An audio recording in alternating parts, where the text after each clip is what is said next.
দর্শক, আমাদের সামনে একটি খবর আছে। খবরটা মূলত দেশ রূপান্তর পত্রিকার।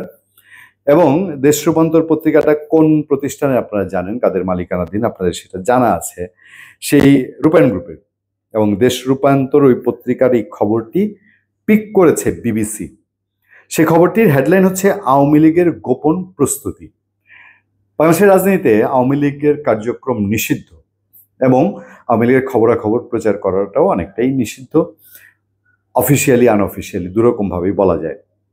সেই ক্ষেত্রে আওয়ামী লীগের খবর ভালো হোক মন্দ হোক নিষিদ্ধ, কিন্তু যারা আওয়ামী লীগ নিষিদ্ধ করেছে তাদের মধ্যে আওয়ামী লীগ নিয়ে ছটফটানিটা একটু বেশি।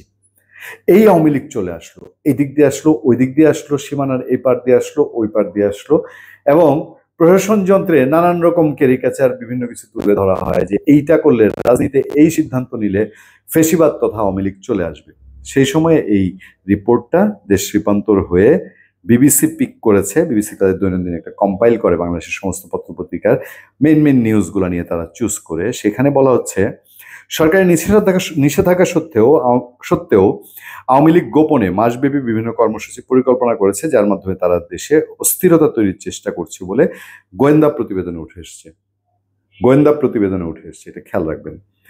আন্তর্জাতিক অপরাধ ট্রাইব্যুনালে বিচার কাজ চলা অবস্থায় দলের সব কার্যক্রম বন্ধ রাখার নির্দেশ থাকলেও 23 জুন দলটির প্রতিষ্ঠাবার্ষিকী ঘিরে ঢাকা সহ বিভাগীয় শহরগুলোতে বিক্ষোভ, রাতের বেলা শ্রদ্ধা নিবেদন ও ভার্চুয়াল আলোচনা সভা, খাদ্য বিতরণ, ঝটিকা মিছিলের মতো গোপন কর্মসূচি পরিকল্পনা রয়েছে। এটা অনেকদিন ধরেই আওয়ামী লীগের পক্ষ থেকে করা হচ্ছে।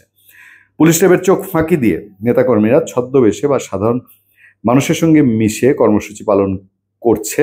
এমনকি আইন শৃঙ্খলা পরিস্থিতি অস্থির করতে ছিনতাই ডাকাতির মতো ঘটনাও ঘটানো হচ্ছে বলে সন্দেহ করা হচ্ছে।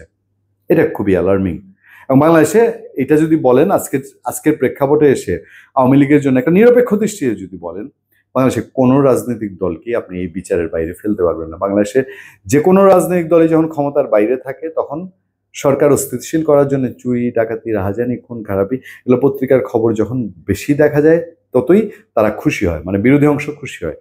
তো আওয়ামী লীগের কথা বলা হচ্ছে, তারা এগুলোতে উৎসাহিত করছে। সত্য মিথ্যা এটা খবরেই বলা হবে বা খবর থেকেই ঘটানো জানা যাবে। এর বাইরে আর কিছু তেমন বলার নেই। ঢাকার বিভিন্ন গুরুত্বপূর্ণ স্থানে মিছিলের পরিকল্পনা থাকলেও পুলিশ জানিয়েছে এগুলো অবৈধ এবং কঠোর নজরদারির মধ্যে রাখা হয়েছে। কারণ পুলিশ থাকে দৌড়ের উপরে। এর আগে যখন বেশি মিছিল হয়েছে, তখন স্বরাষ্ট্র উপদেষ্টা একদম ক্লিয়ার বলেছেন, নো, এগুলো চলবে না। এগুলো যদি চলে তাহলে পুলিশ, সেই এলাকার যে পুলিশ আছে তার বিরুদ্ধে ব্যবস্থা নেওয়া হবে। দলের অনেককে গ্রেফতার এড়াতে পেশা বদল করে গোপনে সক্রিয় রয়েছেন এবং রাতের আধারে কর্মসূচি পরিচালনা করছেন। এই পয়েন্টটাই সবচেয়ে ইম্পর্টেন্ট পয়েন্ট।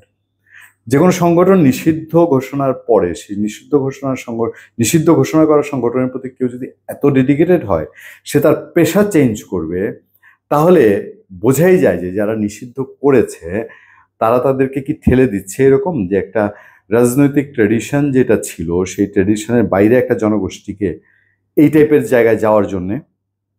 এসব কর্মসূচির ছবি, ভিডিও সোশ্যাল মিডিয়ায় ছড়িয়ে দলের বিদেশে থাকার নেতা শেখ হাসিনা প্রত্যাবর্তনের বার্তা দিচ্ছেন। এটা দীর্ঘদিন ধরেই মেসেজটা এটা দেওয়া হয়। তিনি তারিখ আসবেন, তাদের গত মার্চের কথা বলা হয়েছে, তিনি চলে আসবেন দেশে।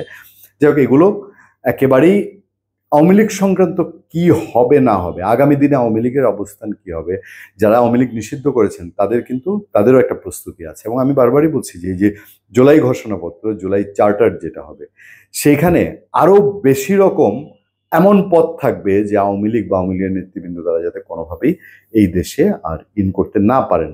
এখন রাজনীতিতে যেভাবেই হোক, ডেড হর্স বলি বা মারা যাওয়া হাতি বলি, যারা নিষিদ্ধ করেছেন তারাই এটাকে বেশি জিয়ে রাখছেন তাদের কথাবার্তা আশঙ্কার মধ্যে দিয়ে। আগামী দিনে এটার কতটুকু থাকে এবং আগামী নির্বাচন কেন্দ্রিক এটার কি হয় এবং তার যে ভোট ব্যাংক, সেই ভোট ব্যাংকের প্রভাব আমরা কি দেখতে পাই, সেদিকে নিশ্চয়ই সবার নজর থাকবে। ধন্যবাদ সবাইকে। ভালো থাকবেন, সুস্থ থাকবেন, সত্য করুন এবং সহনশীলতার সাথে। আপনার সাথে আমি আতিক রহমান, পূর্ণিয়া।